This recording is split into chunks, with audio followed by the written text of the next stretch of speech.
భార్యకున్న భారం ఏమిటంటే తన భర్త రక్షించబడాలి. తను ప్రార్థన చేస్తుంది కానీ తన భర్త రక్షించబట్టల్లా. కాబట్టి ప్రతి ఆదివారం పాస్టర్ గారి దగ్గరికి వెళ్ళి చెప్పేది, పాస్టర్ గారు నా భర్త గురించి ప్రార్థన చేయండి, నా భర్త మార్పు చెందాలి, నా భర్త రక్షించబడాలి, ప్రార్థన చేయండి పాస్టర్ గారు. అలాగేనమ్మా అని చెప్పి అనేవాడు. మళ్ళా నెక్స్ట్ వీక్ వచ్చి, పాస్టర్ గారు ప్రార్థన చేస్తున్నారా, నా భర్త మార్పు చెందాలి, రక్షించబడాలి, ప్రార్థన చేయండి పాస్టర్ గారు. అలాగేనమ్మా. కొంతకాలం అయిన తర్వాత ఆ పాస్టర్ గారు ఆమెను చూసి ఒక మాట అన్నాడు, అమ్మా నా భర్త రక్షించబడాలి, నా భర్త మార్పు చెందాలి అని చెప్పి అంటున్నా బాగుంది, కానీ ఇంతకీ నువ్వు రక్షించబడ్డావా అని చెప్పి సూటిగా అడిగేశాడు. ఇంతకీ నువ్వు రక్షించబడ్డావా? అదేంటి పాస్టర్ గారు అంత మాట అన్నారు? ప్రతి ఆదివారం ఒక్క ఆదివారం కూడా మానకుండా నేను మందిరానికి వస్తాను కదా పాస్టర్ గారు. అమ్మ నువ్వు మందిరానికి వస్తున్నావా అని చెప్పి అడగలా, నువ్వు రక్షింపబడ్డావా అని అడిగా. అదేంటి పాస్టర్ గారు బైబిల్ తెరవండి అని చెప్పి మీరు ఏదైనా రిఫరెన్స్ చెప్పారనుకోండి, మొట్టమొదటిగా వాక్యం చదివేది సంఘంలో నేనే కదా పాస్టర్ గారు. అమ్మ నువ్వు వాక్యం చదువుతున్నావా చదవట్లేదని చెప్పి అడగట్లేదమ్మా, నీ జీవితం బాగుపడిందా, నువ్వు రక్షించబడ్డావని అడుగుతున్నాను. అదేంటి పాస్టర్ గారు దశమ భాగం ఇచ్చేవారిలో నేను ఎప్పుడు మొదటే ఉంటాయి కదా పాస్టర్ గారు. మందిరానికి అందరికంటే ముందుగా వచ్చి నేనేగా చీపురు పట్టుకుని మొత్తం ఊడుస్తా. అమ్మ నేను అడుగుతుంది వేరు, నువ్వు చెప్తుంది వేరు. నీ జీవితం బాగుపడిందా? నువ్వు నిజంగా రక్షించబడ్డావా? నీలో మార్పు వచ్చిందా? ఆ మార్పు నీ ఇంట్లో ఉన్న నీ భర్త బిడ్డలో చూడగలుగుతున్నారా? అది చెప్పు తల్లి. మౌనంగా ఉండిపోయిందండి. అప్పుడు దాకా చాలా చెప్పింది, మందిరానికి వస్తా, అందరికంటే ముందు వస్తా, బైబిల్ చదువుతా, పాటలు పాడుతా, కానుకలు ఇస్తా, చీపురు బట్టను ఊడుస్తా, ఇవన్నీ చెప్పింది. కాదమ్మా, నీలో మార్పు వచ్చిందా? నీలో నువ్వు రక్షించబడ్డావా? నీలో క్రీస్తును నీ భర్త నీ బిడ్డలు చూడగలుగుతున్నారా? అలాంటి మార్పు నీలో వచ్చిందా అని అంటే నోరు మూసేసిందండి. పాస్టర్ గారు కాముగా వెళ్ళిపోయారండి. మోకాల మీద పడిందండి.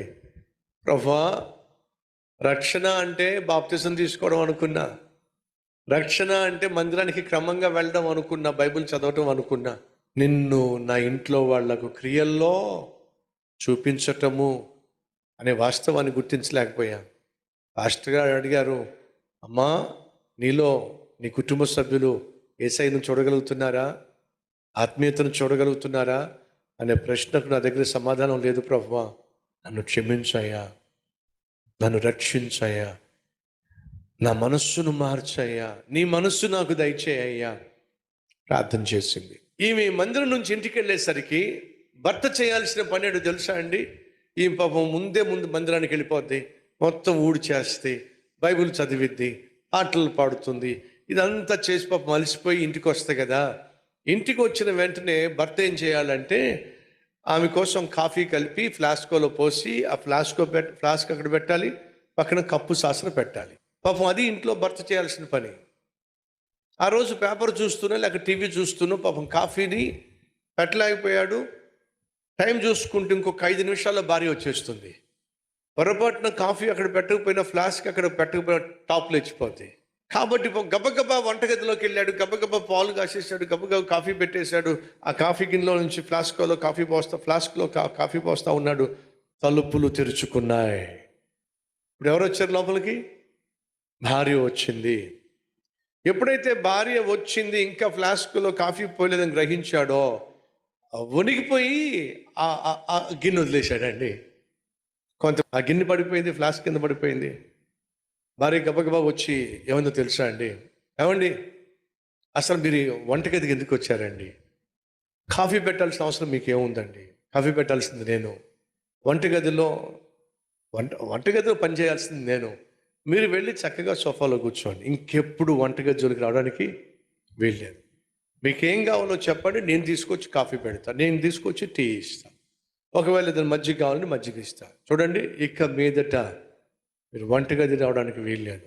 మీరు నన్ను ప్రేమిస్తే చాలండి, మీరు ఇంటి యజమానిగా నేను అన్ని విధాలా మీకు లోబడి చక్కగా ఈ కుటుంబాన్ని గడిపేసుకున్నామండి అని అంటూ ఉంటే ఆ భర్త అలాగే చూస్తూ ఉండిపోయాడండి. ఏమిటండి అలా చూస్తారు? నువ్వేనా? ఏమిటి నువ్వేనా అంటారా? ఏమిటండి నేనేనండి. ఏమైంది? ఏమైంది అంటారు ఏమిటి? నాకేం అర్థం కావట్లా. నువ్వేనా అంటే నువ్వేనా అంటున్నావు. ఏమైంది? ఏమి లేదండి. మందిరానికి వెళ్తున్నాను, పాటలు పాడుతున్నాను, బైబిల్ చదువుతున్నాను. కానీ ఈరోజు కూడా వాస్తవంగా నాలో మార్పు రాలేదండి. ఇంటికొచ్చానంటే గయ్యాల్లాగా ప్రవర్తిస్తా, అరుస్తా, కేకలేస్తా, మీకు ప్రశాంతత లేకుండా చేస్తా, మీకు నరకం చూపించేస్తా. అయినా భరిస్తూనే ఇంతకాలం నాతో కాపురం చేశాను. కానీ ఈరోజు నా దేవుడు నన్ను దర్శించాడండి. నా హృదయాన్ని మార్చేశాడండి. ఒక ఇల్లాలిగా నా బాధ్యతలు నాకు జ్ఞాపకం చేశాడండి. ఇక మీదట మిమ్మల్ని నొప్పించే ప్రయత్నం చేయను, మిమ్మల్ని బాధ పెట్టే ప్రయత్నం చేయను. హ్యాపీగా మీతో ఉండే ప్రయత్నం చేస్తానండి. ప్రభు నన్ను మార్చేశాడండి. అప్పుడు ఆ భర్త అన్న మాట ఏంటి తెలుసా అండి? నీలాంటి దాన్ని ఆ ప్రభు మార్చగలిగితే నాలాంటి భార్య బాధితుడిని దేవుడు మార్చటం ఏం కష్టం చెప్పు. వచ్చే వారం నేను కూడా నీతో పాటు మందిరానికి వస్తాను. ఆ ప్రభు ఇచ్చే మార్పు నేను పొందుకోవాలని ఆశపడుతున్నా. ఇప్పుడు భర్త రక్షించబడింది ఎప్పుడో చెప్పండి?